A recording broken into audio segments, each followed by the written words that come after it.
It's our time. We are in here. The pause. Starting our new life. New beginnings. Thank you, God. The proof. And yes, it is true. He goes hard for me and my family. He never left us alone, nor did he forsake us. He keeps all of our secrets. And because of this, we keep that daily walk with him over every situation. And in my response, proof. We do praise all the way through. We all hold power over life and death for us. Place God first. He is solid. Plan out some things that will change your life. We forever grateful. Amen. And I'm back. Welcome back, Palmer family. So today's topic that I'm going to discuss is when I found my lump. Okay, so a few months back, I was in the bathroom fixing my hair, and I didn't have on a bra. Excuse my language and everything, but I wasn't wearing a bra when I was fixing my hair, and I ended up getting tired. So I just happened to rest my arm on my breast, right? And I could have sworn I felt something hard, and it threw me back like, oh my goodness, what was that? So I proceeded to examine myself, and I can feel it more. Now, I don't know how long it had been, but that was my first time realizing it with what? It was June of last year. Yeah, June of last year is when I felt it. And immediately, all of a sudden, it just felt like the blood just started rushing to me. And I was like, oh my goodness, what is this, God? What is this? This can't be happening. This is not what I want it to be. This is not what I want to feel at such a young age. And at first, I was afraid to tell anyone. I kept it to myself for at least a week before I made a decision to call my doctor, my primary care physician. And even then, when I got the appointment, I was so afraid to say something, but I had it in my heart. It was just in me to just say, look, this is what's going on with me. And I understand how some people can go for a while without saying anything. I'm not sure, like, if I would have been able to go years without saying anything, but it was just picking at me like, hey, no, this is not it. If you don't do anything, it's gonna be a death sentence. And that's the way that I had to look at it. Like, I want my life. I love life. What about my children? What about just everything? Like, everything was just going so well. So we had just bought the house. Well, I had just been blessed with the house and everything. And we haven't been here like not even 6 months. And it's like, oh no. But needless to say, like I said, I went in, had my doctor to set up an appointment to get a mammogram, because it would have been my first one. I know at my age I should have been getting the mammograms. That's why it's important to do these things. But I was just so focused on getting myself together because we have been through so many storms, and I was the last thing that was on my mind. I was too busy taking care of everybody else that I didn't take care of myself. So I went in, had the mammogram done, and at this time I was working 2 jobs to support my children and I. Well, it was because of our lifestyle, the way we were living, and I was accustomed to making so much money and everything. So, of course, when you work and it's honest, you're going to work twice as hard, especially if you want things out of life. So that was just choices that I made, and I don't feel bad at all about it, because like God gave me the strength to keep going even when I was sick and didn't even know it. I didn't feel any different. Like, I didn't. So with that being said, I found the lump early. Excuse me. I found the lump early, And went in, and the option was to have the breast removed, but not the complete breast. So what would have ended up happening was that they hollowed out the inside and put an implant in. And I mean, like, as far as me explaining to someone that I have a breast, I just wouldn't have a nipple, another nipple on my breast. So that was the plan, to get my girls fixed and go on about my way. However, after getting the breast removed and the implant, I want to say about a month later, I was giving Malachi a bath, and I just felt a pop, like, sensation, and it streamed from my breast all the way down to like the midsection of my arm, and then I just started oozing pus and a little blood, and I didn't understand what was going on. I knew that I had an appointment coming up for that Monday, so it wasn't any concern. Like, I mean, it was leaking, but it was just like a little drip, and I wasn't in any pain or anything. So again, I didn't think too much of it until I went to the doctor, and I said, "Oh yeah, by the way, this thing is leaking. So what's going on?" And sure enough, they had me to take off my protective wear, and all of a sudden, it just oozed out. It was just pouring from under my arm, from the incision. So immediately, they stopped everything that they did and put me back into the hospital. And I had to get the implant taken out. I had to get cleaned out, and they closed me up, and I had to heal. So I was faced with the fact that I have no breasts. It didn't look like I had a little bump or anything. It was just nothing. So I had one breast and none on the other side. And at first, I was kind of ashamed, because I felt like, these are my girls. This is part of me. They've been with me since puberty.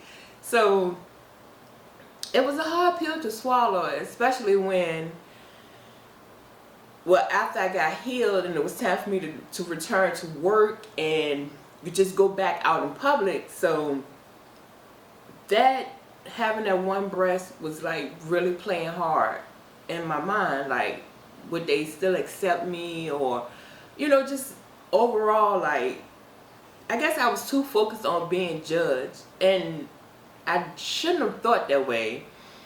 I have the opportunity to work with a different variety of people with different ethnic black backgrounds and everything, and believe it or not, they were the most supportive. They prayed with me. They didn't have to. They had scriptures and everything. Once I told them, what was going on, because on the outside looking in, they couldn't tell that anything was wrong, because I was always smiling. I was always happy. I was always that cheerful person, and I tried to be that way. But like I said, deep down inside, I was concerned, because my thing is, who's going to be there for my kids? This is what I feel like should be for me, my memories. It should be, the kids should be burying me when I'm up in age, not young and vibrant, But that was just the way that I was looking at it. And I mean, I got mixed reviews. Some were concerned about, having a half a body. Well, not half a body, but just walking around without my breasts. And I was like, that's the least of my concerns. Like, that's not what I'm worried about. I can always recover from this, because in time, with the way that technology is this day and age, I can get that fixed, and you never know, anything happen. But going through that, it was tough. It was, oh man. And then getting over that hurdle, okay, the hard part is over with. We found it. We're getting it fixed. I'm getting healed. And that's what I had to tell myself. Healing. So my today word is healing. And just like my mother showed me, I had to place my hand over my breast and I proclaimed healing. I spoke it. Healing. Healing for my body. God, you said you're going to heal me, and that's what I believe. That's what I know and known for you to do. Everything that I've asked for so far, you have given me. Whether it's a second chance or a new house, whether it's increase in finances or just being able to be blessed to put my car in the shop. It didn't matter what it was. God has always given it. So this time around, I know that I'm going to be healed. Everything's going to be okay. And when I went in with this uncertainty before talking to the doctors and everything, I professed that. I proclaimed that, or however you say that word. I spoke it into existence. So when I went in, everything worked into my favor.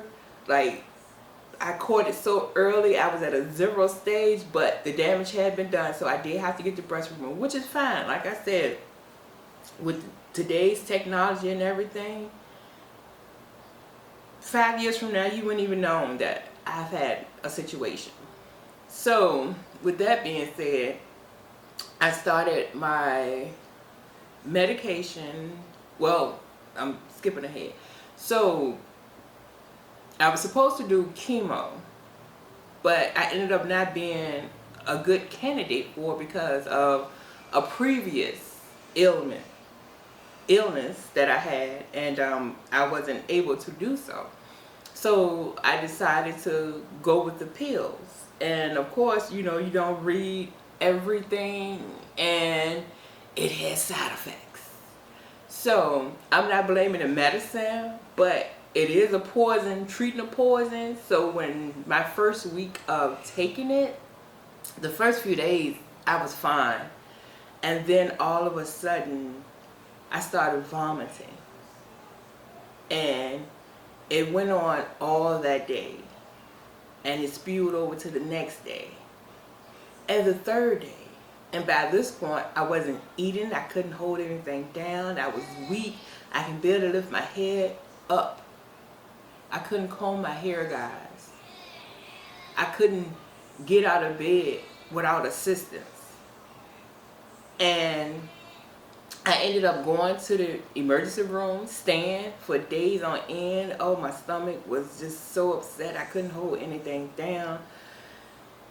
In about 3 days, I lost 30 pounds in 3 days. And other than childbirth, it was the worst thing that I ever experienced. I wouldn't wish that on my enemies, or what I experienced with that.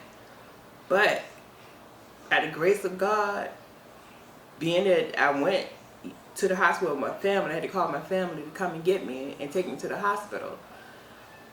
They got me back healed. It was a slow recovery. I walked around with Pediasure, well, Pedialyte. I know it's something that I used to give to my son when he wasn't feeling well, he was sick. So I was walking around with Pedialyte, a cane, and a thrower bag because I couldn't hold anything down. And because of that, I was so weak, I would fall down and pass out. And my scariest moment, because I have my oldest son here, so if I fall, he can hear me and come and help. It was when he was at work, and it was just Malachi and I here, and I blacked out. And I don't know how long I was down. I don't know. All I know is I woke up to him telling me to get up. Mama, get up. Get up, Mama. Get up, Mama. And I struggled to get to my feet. I was afraid. Like, I just didn't know. Like, it was just that scary. And then it was a second time when I blacked out again. I was trying to give myself a shower. And I woke up inside the tub with my legs hanging out. And again, I don't know how long I was in there. Again, Chris was at work. And I tried to give myself a shower, and by the grace of God, I didn't fall to the point where I could have broken my neck or anything like that, or busted up my face, or just could have left this world, you know. So to me, that was a very, very scary situation. And like I said, God, he carried me through it all. Like, when I tell people my story and they're looking at me like, what? It's like, yes, I went through that. I'm guessing it was just a side effect from the medicine. And then with me losing so much weight so fast that it just made me weak, and I wasn't eating properly, so I wasn't getting the proper nutrients and everything that I needed to get my body back together. It was rough, guys. It was bad. But I slowly regained myself. I had my mom and my aunt to come down and help me. And it's embarrassing, you know, you have to get your family members, your loved ones to help out when you've been so independent, and now you need their help, because I couldn't stand up for a minute by myself without getting weak, feeling lightheaded, feeling like I was about to fall over. And the only thing I could do was just pray to God. They prayed for me, they laid hands on me, they prophesied over me, and I had to learn to do this on my own. Because we all had to return back to our normal lives. You know, it would have been nice that my mom could have stayed, but, you know, mommy got a life of her own. And mommy had to show me how to redo everything as far as prayer, just protection, everything. It's only God. That's the only thing I can say. That's the only thing I know. For me to have a speedy recovery, and then you have to return back to work, not the same, feeling like, well, not feeling, but looking like I've been through something, you know. But like I said, every day, Malachi in the background making all types of noise. But hey, I'm here. I made it. I'm recovering. Like I said, years from now, this cancer situation will be a thing of the past. You wouldn't even know that I've been through anything. And that's what I'm looking forward to. That's what I'm expecting. That's what I'm believing for. Healing. So, today's word for me is healing. And I pray that, you know, the healing is fast, the recovery, because I still have a ways to go to get everything fixed. But we're taking it one step at a time, getting it together. And I have appointments set up to go to the next level and everything. And that's what I'm looking forward to getting this chapter complete, finished, and just healing from it. So today's word is healing, guys. Healing. Healing over my body, healing where I'm hurting, healing where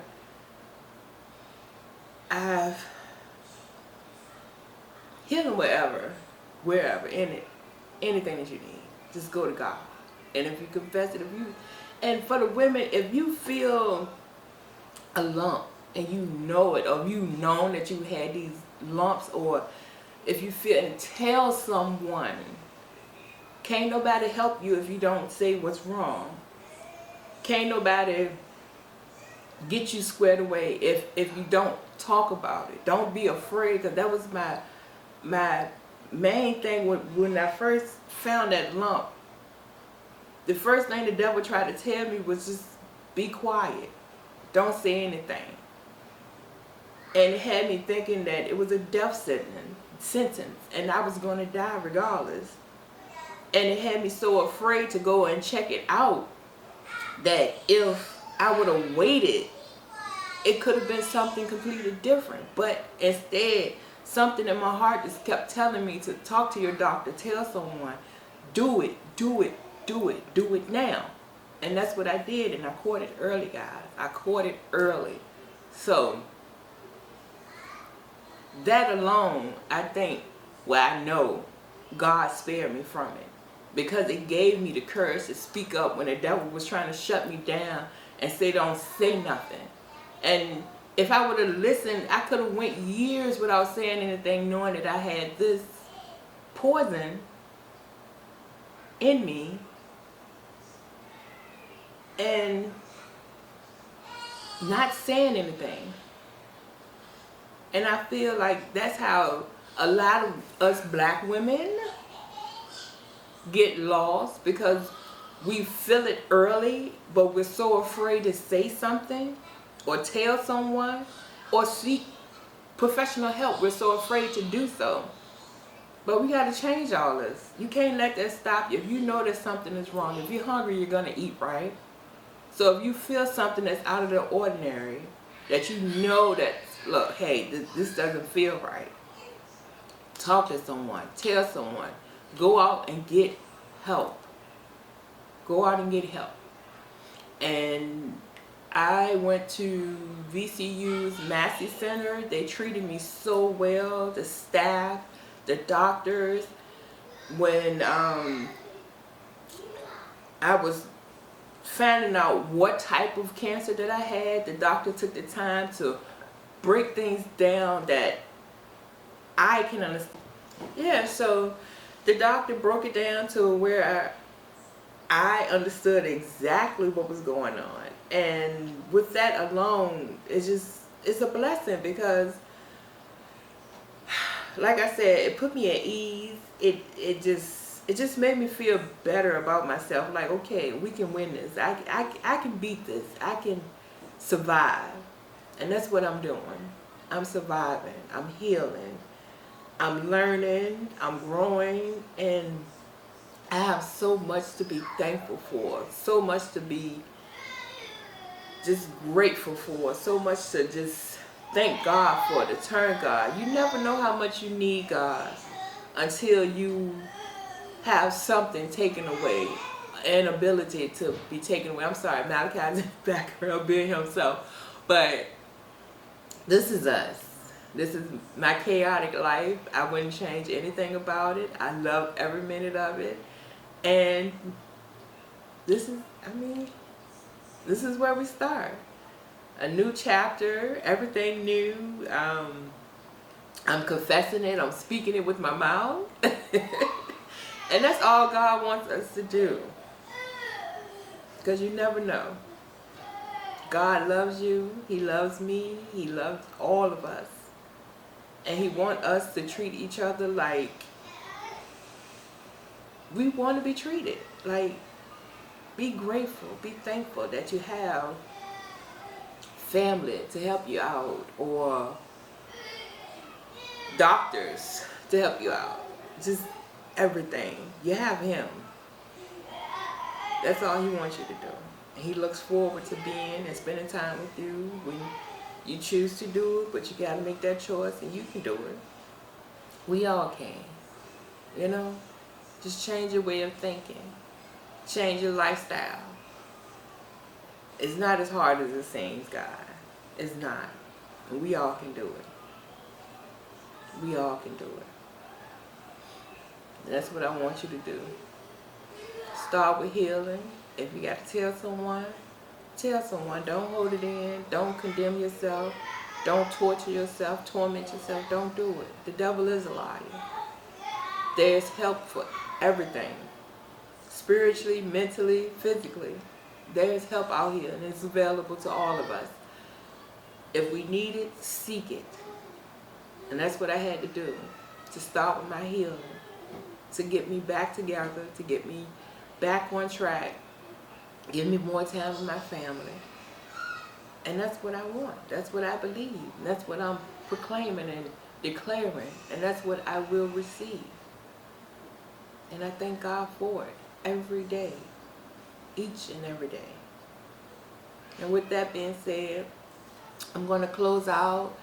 I want everyone to know that we are all loved. We are all made in His image. We are.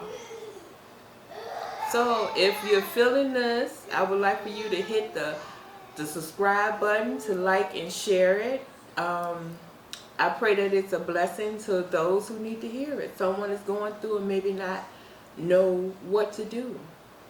So here I am. I was just like you. Say it, speak it, positive. Don't condemn yourself. Don't do it. Take everything to God. Put it all in His hands. That's what we all can do. At no cost. It won't cost you anything. It won't hurt you. None of that. So be blessed. Love you guys. From the Palmer family to yours. Take care. Peace.